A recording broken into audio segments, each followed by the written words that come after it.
mga proyektong natagamtaman na, matagamtaman pa sa Barangay Aguada, gipa si Garbo ni Capaleo. Yatuan ni Leon Shumidalyo, mga balita niyang yung report.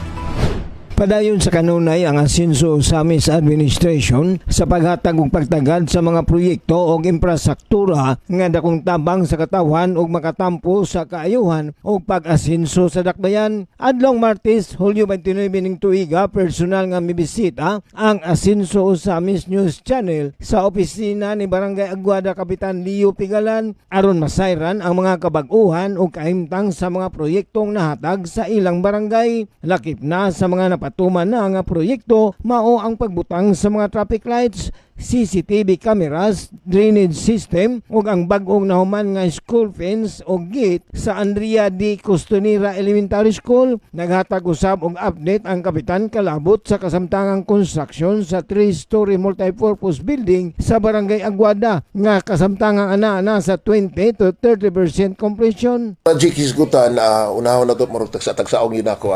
Unang-una, di na to ikalilimod nga ang gipangayo nila nga kuan kaning traffic lights, murag nalibutan akong traffic lights diri sa Aguada. Murag asa ko dapit mo bangga traffic light.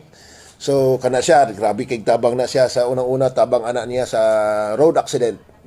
Likay na ta labi na diri dapit sa may Imcor nga daghan kayong aksidente diha best bike. Ikaduha, most especially nga project nga gibuhat ni Congressman Indy, Mayor Indy atong nga time, isang atong CCTVs which is dako kay tabang sa atong seguridad, daghan kay natabangan na pod, like sa barangay pod naapod tay CCTVs.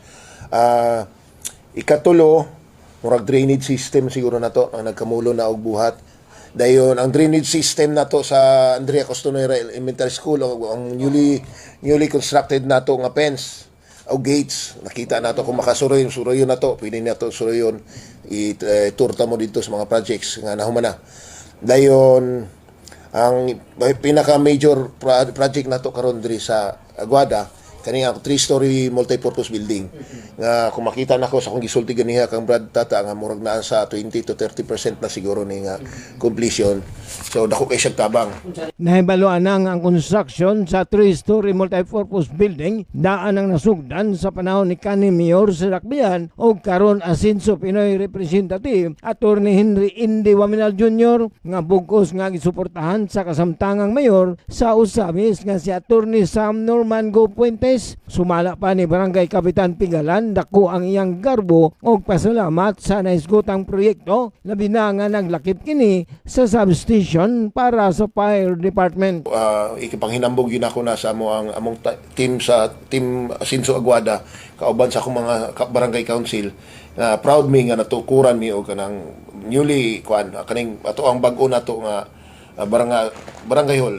Usa po na nga sa project nga mo nang naaprubahan ni Mayor Indy at that time, Congressman Indy, ang ato ang substation sa fire department na to.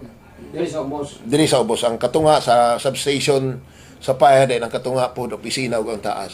Mga nasa 15 million, 15 million.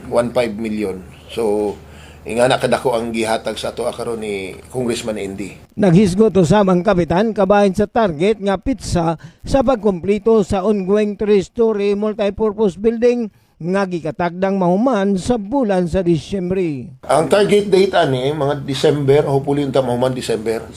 Kay syempre amo nang ikapasigarbo sa tibuok kalibutan nga gibuhatan tag ingana. Kay dili lambi punta ng barangay na buhatan sa karona.